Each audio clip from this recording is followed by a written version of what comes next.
Baraza la vijana wa Chadema Bavicha kanda ya Victoria wameipinga na kukemea vikali kauli iliyotolewa na Waziri Mkuu Kassim Majaliwa ya kuwataka wasomi na wasio wasomi kusomea elimu ya ufundi katika vyuo vya VETA kuwa ni kauli ya kisiasa ambayo haijafanyiwa tafiti.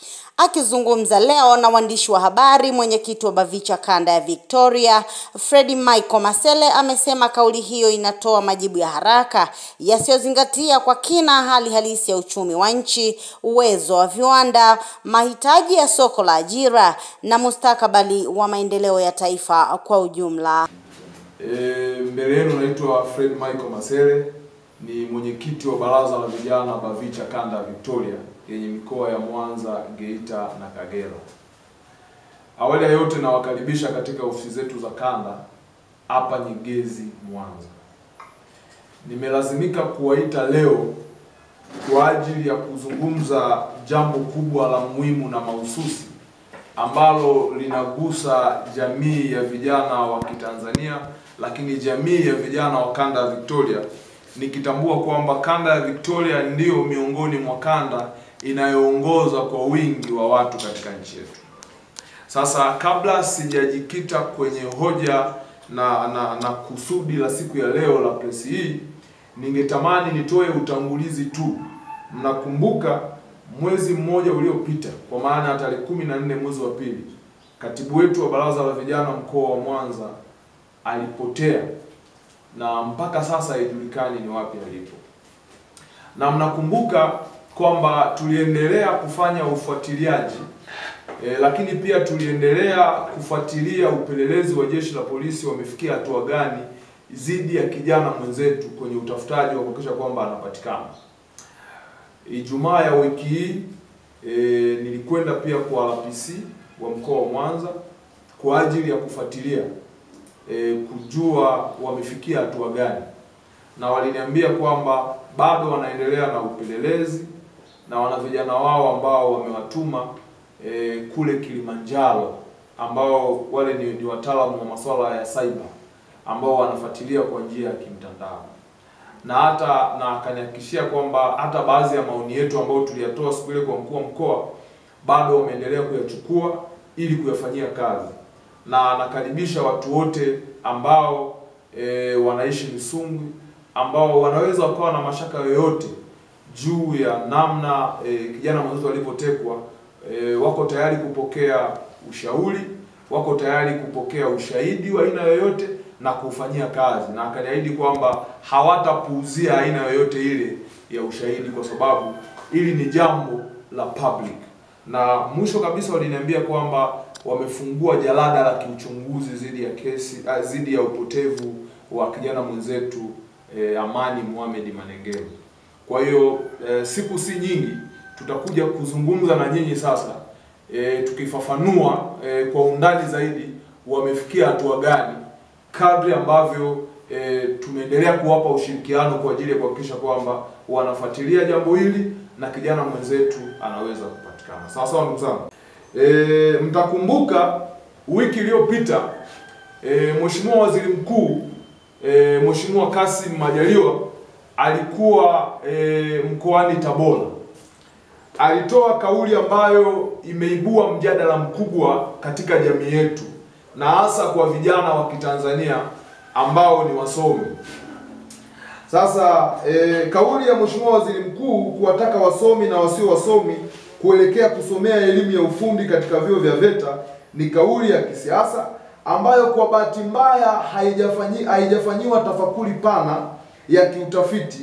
Kauli hii inatoa majibu ya haraka yasiyozingatia kwa kina hali halisi ya uchumi wa nchi, uwezo wa viwanda, mahitaji ya soko la ajira na mustakabali wa maendeleo ya taifa kwa ujumla. Nyinyi mtakumbuka kauli kama hizi zinatolewa na kiongozi ambaye moja ndio mtendaji mkuu wa shughuli za serikali, lakini waziri mkuu pia wizara yake ana wizara yake ndio inayohusika na masuala ya vijana, ajira pamoja na kazi. Kwa hiyo hili jambo ni jambo ambalo lina maslahi na umma. Ni lazima tulitolea ufafanuzi, na lazima tuihoji serikali, lakini pia tuishauri serikali ni namna gani inaweza kufanya kuwasaidia vijana wa nchi hii ambao ni wasomi katika taifa letu.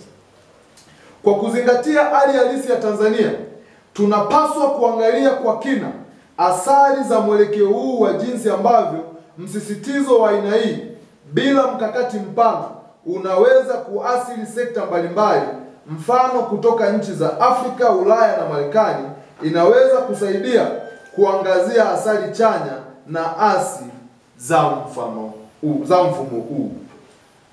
Ndugu waandishi wa habari, kuibua tatizo la ajira kwa wahitimu wa wahitimu wa ufundi. Ni kweli kwamba elimu ya ufundi ina umuhimu mkubwa katika maendeleo ya taifa lolote. Hata hivyo, kuhimiza watu kwenda kusomea ufundi bila uwekezaji wa kutosha katika viwanda na sekta zinazoweza kuajiri wahitimu wao kunaweza kuzalisha changamoto zifuatazo. Moja, ongezeko la wahitimu wa VETA bila fursa za kutosha za ajira katika sekta rasmi. Na mpaka sasa bado kuna wahitimu wengi wa VETA ambao hawana ajira, lakini pia hawa wahitimu hawana hata mitaji ya kwenda kutumia ujuzi wao, aidha kama ni fundi magari, au labda ni mtaalamu wa masuala ya umeme wa magari, anahitaji kwenda kuanzisha ofisi ambayo watu watamuona. Kijana huyu unakuta ana mkopo ambao unaweza ukamsaidia kwenda kuanzisha, lakini pia hawezi akakopesheka kokote. Kwa kauli ya waziri mkuu ni kauli ambayo ina athari kubwa katika jamii yetu. Mbili, kupanuka kwa sekta isiyo rasmi, yani informal sector, ambapo wahitimu wa VETA watalazimika kujiajiri bila mfumo rasmi wa kuendeleza. Tatu, kuzoofika katika sekta nyingine za elimu, kwani vijana wanaweza kuhamasika kusomea elimu ya ufundi wakiamini ni njia pekee ya kupata ajira. Mfano katika nchi ya Afrika Kusini na Nigeria. Afrika Kusini ilianzisha programu ya elimu ya ufundi kama sehemu ya ajenda yake ya kukuza ujuzi, yani Skills Development Act ya mwaka 1998. Hata hivyo, kutokana na kukosekana kwa uwekezaji wa kutosha katika viwanda na biashara ndogo za kati, wahitimu wengi walishindwa kupata ajira rasmi na idadi kubwa walilazimika kujiajiri katika sekta isiyo rasmi. Nigeria kwa upande wake imekuwa na vyuo vingi vya ufundi, lakini viwanda havijawekeza kuchukua wahitimu wa kutosha, hivyo wengi wao wanakosa kazi na wanaishia katika ajira duni zisizo na tija kubwa kwa uchumi wa taifa lao.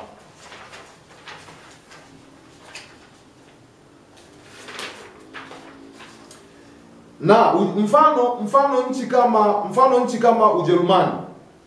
Ujerumani, tofauti na nchi za Afrika Kusini na Nigeria, imefanikiwa katika elimu ya ufundi kwa sababu mfumo wao unahusisha dual education system, ambapo wanafunzi wa vyuo vya ufundi wanashirikiana na viwanda moja kwa moja katika mafunzo kwa vitendo. Hili limefanikiwa kwa sababu nchi hiyo ina msingi imara wa viwanda vinavyowahitaji wahitimu wa ufundi. Tanzania haijafikia hatua hii, na hivyo kuna athari ya kuzalisha wahitimu wengi wasio na ajira. Nyinyi mnafahamu, huko zamani tulikuwa na viwanda vingi. Tulikuwa na Mutex, tulikuwa na Mwatex, tulikuwa na jineli mbalimbali nyingi ambazo kama serikali ingeweza kuendeleza viwanda vile, vingeweza kuajiri vijana wengi ambao wanahitimu VETA.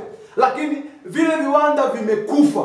Unapohamasisha vijana kwenda kusomea VETA, umetengeneza mekanizmu gani ya kuhakikisha kwamba hawa vijana wakimaliza elimu yao ya VETA wanaweza kwenda kufanya kazi viwandani, wakazalisha, wakapata uchumi unaweza kusaidia maisha yao. Kwa sio kila lugha inayotamkwa au kauli inayotamkwa inaweza ikawa ina umuhimu katika jamii. Lugha zingine ambazo zinatamkwa na viongozi wetu zinakosa mantiki na zinakosa mashiko katika jamii yetu. Kosekana kwa uwiano kati ya elimu ya msingi, kati ya elimu na mahitaji halisi ya soko la ajira. Kauli hii inapuuza ukweli kwamba maendeleo ya taifa hayategemei sekta moja tu, bali mseto wa taaluma mbalimbali kuelekea nguvu nyingi katika elimu ya ufundi, bila kuhakikisha kuwa kuna uwekezaji wa kutosha kwenye viwanda, ujenzi na sekta nyingine, kunaleta athari zifuatazo: kuzalisha wahitimu wengi wa VETA wasio na kazi kwa sababu ya uwiano mbovu kati ya elimu na mahitaji ya soko; kuzofisha maendeleo ya taaluma nyingine muhimu kama sayansi, uhandisi, uchumi na sayansi ya jamii; kupunguza motisha kwa vijana kusomea taaluma nyingine kwa kuhisi kuwa serikali inapenda zaidi elimu ya ufundi. Mfano, Marekani na Uingereza. Marekani iliwahi kuwa na mwelekeo mkubwa wa elimu ya vyuo vikuu kuliko ufundi, lakini badala ya kuona uhaba wa mafundi stadi, ilianza kusisitiza elimu ya ufundi. Hata hivyo, juhudi hizi zilihusisha uwekezaji mkubwa katika viwanda na ajira, tofauti na Tanzania ambayo bado haijawekeza vya kutosha katika viwanda vya uzalishaji. Tunataka serikali iwekeze kwanza katika viwanda vya uzalishaji, kwa sababu sisi Tanzania tuna bahati ya kuwa na ardhi kubwa ya kutosha. Tuna bahati ya kuwa na maji mengi ya kutosha, ambayo kama serikali ikiwekeza kwenye viwanda inaweza kusaidia kuhamasisha hawa wanafunzi waende wakasome VETA, kwa sababu mnajua wakitoka VETA moja kwa moja watakwenda viwandani kuajiriwa na kupata kazi ambazo zinaweza kusaidia surviving ya maisha yao. Uingereza kupitia mfumo wake wa apprenticeships imeweza kutoa nafasi kwa wahitimu wa elimu ya ufundi kujifunza moja kwa moja kwa waajiri, jambo ambalo limefanikiwa kwa sababu ya uwepo wa sekta binafsi. Serikali yetu haijatoa kipaumbele kwa sekta binafsi. Ni lazima sekta binafsi ipewe kipaumbele, ili kwa sababu sekta binafsi peke yake inaweza kuajiri watu wengi kuliko mfumo wa serikali wa namna unavyoajiri. Kudumaza ubunifu wa maendeleo ya teknolojia. Maendeleo ya taifa lolote yanahitaji mchanganyiko wa makundi ya kati, wataalamu wa viwango vya juu, wabunifu na wanasayansi. Ikiwa msisitizo mkubwa utawekwa kwenye elimu ya ufundi, huku kukiwa na upungufu wa viwanda vya teknolojia na taasisi za utafiti, tutakumbana na ukosefu wa ubunifu wa ndani, kwa sababu taifa litakuwa na mafundi wengi lakini sio wabunifu wa teknolojia. Nyinyi mnafahamu teknolojia leo imekuwa sana. Wenzetu huko duniani wako kwenye mchakato ambao wanatamani waanze kujenga nyumba kwa kutumia robots. Sisi tunahamasisha watu waende wakasomee ufundi bila kuwekeza kwenye teknolojia, bila kuelekeza kuwa na mikakati bunifu ambayo inaweza ikawa inafikirika. Ukiwashawishi vijana kwenda kusomea, wanaweza wakashawishika kwa sababu wanajua wataenda kusoma, lakini kutakuwa na vifaa vya kutosha, ili hata kama anaweza akaenda hata Kenya kufanya kazi, kwa sababu anafahamu teknolojia. Sasa ukimhamasisha akasome VETA, hakuna vifaa vya kutosha, mwisho wa siku kwenye soko la ajira aidha la Afrika Mashariki au hata la SADC hawezi kwenda kucompete na wanafunzi wa vyuo vingine kwa sababu ya ufinyu wa teknolojia. Kuendelea kutegemea teknolojia za nje. Ndugu waandishi wa habari, udumavu na maendeleo ya teknolojia, kwa sababu mfumo wa elimu utakuwa umeelemewa zaidi kwenye uzalishaji wa mafundi baada ya ubunifu. Mfano wa China na Korea Kusini. China imewekeza tu kwenye elimu ya ufundi. Haikuwekeza tu kwenye elimu ya ufundi, bali kwenye utafiti wa kisayansi, uvumbuzi wa maendeleo ya teknolojia. Korea Kusini kwa mfano ilihakikisha kuwa elimu ya ufundi inakwenda sambamba na maendeleo ya teknolojia ili kuwe na uwiano wa wahitimu wa ngazi zote. Tanzania inapaswa kujifunza kwa nchi hizi. Athari kwa mfumo wa elimu na mustakabali wa taifa.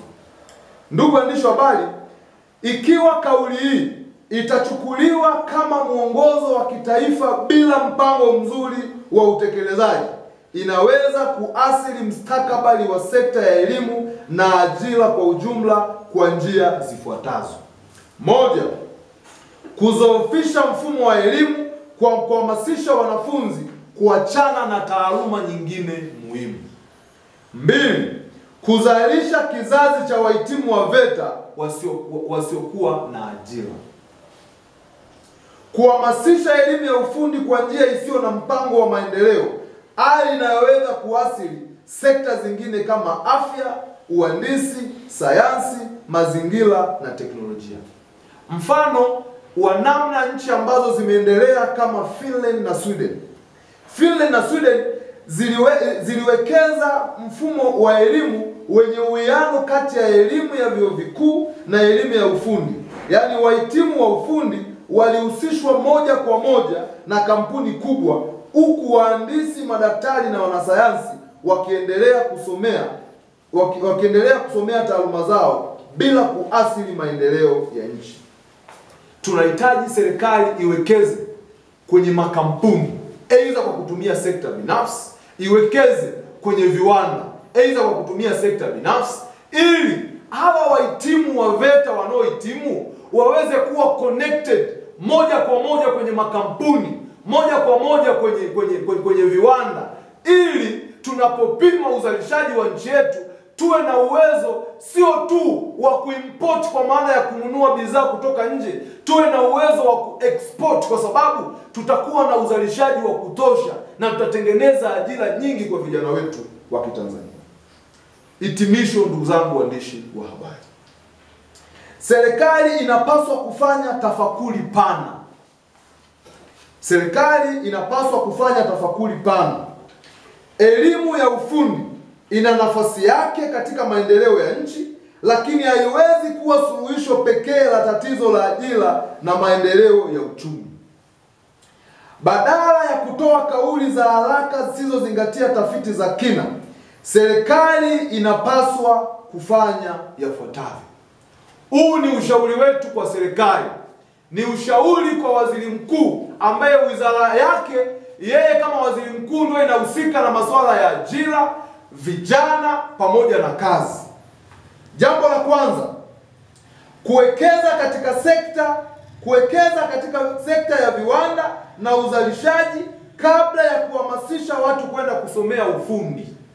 Tunataka iwekeze katika sekta ya viwanda vya uzalishaji kabla ya kuhamasisha watu kwenda kusomea ufundi, na itengeneze mazingira ambayo kijana wa Kitanzania anayehitimu ana uwezo wa kukopesheka popote, aidha ni kwenye taasisi za kifedha, anaweza kukopesheka akafanya mradi wake ambao kupitia mradi ule anaweza kutengeneza uchumi, lakini kupitia yeye anaweza kuajiri vijana wenzake wakazalisha na wakapata fedha. Jambo la pili, kujenga mazingira mazuri kwa sekta binafsi kushiriki katika elimu ya ufundi.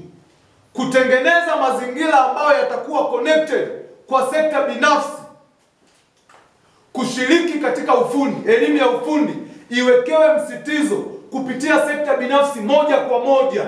Hii itasaidia kutengeneza vijana wengi ambao pia watapata ajira, kwa sababu watakuwa wamekuwa connected na sekta binafsi. Kwa serikali ina wajibu wa kujenga mahusiano mazuri na sekta binafsi ili kuweza kuboresha jambo hilo. Jambo la tatu, kuwekeza katika elimu ya ngazi zote kwa uwiano sahihi ili kuleta maendeleo endelevu. Kuwekeza katika elimu ya ngazi zote ili mwanafunzi anayemaliza degree kama angetamani kuwa mpaka rangi, basi ajifunze akiwa sekondari, awe ana skills ya kupaka rangi, ili akimaliza degree yeye mwenyewe anaweza akachagua, aidha niende nikawe mpaka rangi kwa sababu tayari nina ujuzi wa kwenda kupaka rangi. Lakini hiyo isimfanye eti mwanafunzi aliyemaliza degree umwambie atenge miaka 2-3 tena eti kwenda kusoma VETA. wakati ametumia zaidi ya miaka mingi kwenda kusoma degree. Kwa hili ni jambo ambalo alikubaliki. Jambo lingine ni kutengeneza mfumo wa uwezeshaji wa kiuchumi kwa vijana wenye ujuzi ili waweze kujiajiri na waweze kuajiri. Lazima serikali iwekeze kwenye namna gani inaweza kuwasaidia vijana kwenye uwezeshaji wa kiuchumi. Nyinyi mnafahamu kuna hizi 10% za vijana, wanawake na walemavu. Toka mwaka 2021 fedha hizi hazijawahi kutoka. Hizi fedha ni takwa la kikatiba kwa mujibu ni takwa la kikatiba, kwa maana ya kila halmashauri inalazimika kutoa fedha hizi. Lakini mwaka 2021 hizi fedha hazijatoka. 2022 hazijatoka. 2023 hazijatoka. 2024 hazijatoka kwa sababu walizizuia kwa makusudi. Lakini kwa sababu ni mwaka wa uchaguzi wameziachia zile fedha. Just imagine kama hizi fedha zingekuwa zinatolewa na zinatolewa katika njia nzuri toka mwaka 2021, tungeweza kusaidia vijana wangapi katika nchi yenye wilaya 185 au katika kanda ya Victoria yenye majimbo 25? Tungeweza kusaidia vijana wangapi wakaondokana na tatizo la ajira, wakawa na mitaji ambayo wangeweza kuanzisha biashara na wakaondokana na wimbi la umaskini. Ndugu zangu waandishi wa habari, jambo la 4 ambalo ni ushauri kwa serikali: kutengeneza sera nzuri zinazogusa vijana na maendeleo ya taifa kwa kuwashirikisha vijana, kwa sababu ndiyo nguvu kazi ya taifa letu. Nyinyi mnafahamu kwamba mara nyingi vijana wa nchi hii hawashirikishwi kwenye mambo ya msingi, kwa sababu viongozi wetu wanaweza wakaamua wao wakachukua vijana 5 sehemu fulani wakawa miongoni mwa kwenye ukumbi mkubwa, wakachukua maoni ya watu 2 watatu bila kuwafikia vijana. Vijana wapo kwenye matawi, vijana wapo kwenye kata, vijana wapo kwenye majimbo, vijana wapo kwenye mikoa, vijana wapo kwenye kanda, vijana wako mpaka kule juu taifa. Kwa tunataka ushirikishwaji wa vijana. Unapopanga mpango wa maendeleo ya vijana, unapopanga mpango wa dira ya taifa, ni lazima uwashirikishe vijana, kwa sababu vijana ndio wanaojadili future ya taifa lao. Ukisema baada ya miaka 25, kijana aliye na miaka 25 leo atakuwa na miaka 50. Wana umuhimu mkubwa wa kupewa kipaumbele kujadili dira ya taifa lao, kujadili mwelekeo wa taifa lao, kwa sababu wao ndio wamebeba future ya nchi yetu.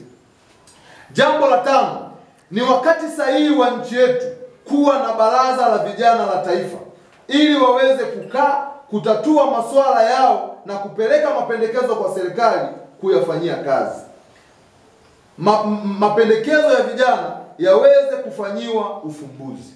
Ndugu zangu, mnakumbuka mwaka 2021 Rais wa Jamhuri ya Muungano wa Tanzania Mheshimiwa Samia Suluhu Hassan alikuja Mwanza, akaahidi atafanya haraka iwezekanavyo kuanzisha mchakato wa baraza la vijana la taifa. Baraza la vijana la taifa ni chombo huru ambacho kinakusanya makundi yote ya vijana. Vijana wanaweza kukaa wakajadiliana na wakapanga mambo yao. Na watu pekee wenye jukumu la kuhakikisha huu mchakato unakamilika ni serikali ya Rais Samia kupitia Waziri Mkuu, ambaye hiyo wizara ya vijana iko ndani yake. Lakini mpaka leo ni miaka 4 sasa, baraza la vijana la taifa halijaanzishwa. Maoni ya vijana, mapendekezo ya vijana, kero za vijana bado haziwezi kukusanywa zikawakilishwa kwa serikali.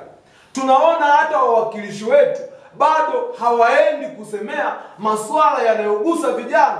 Ndio maana utasikia Waziri Mkuu anatoa kauli kama hizi kwamba vijana waliomaliza degree waende VETA. Ni kwa sababu hawachukui maoni ya vijana walioko mitaani.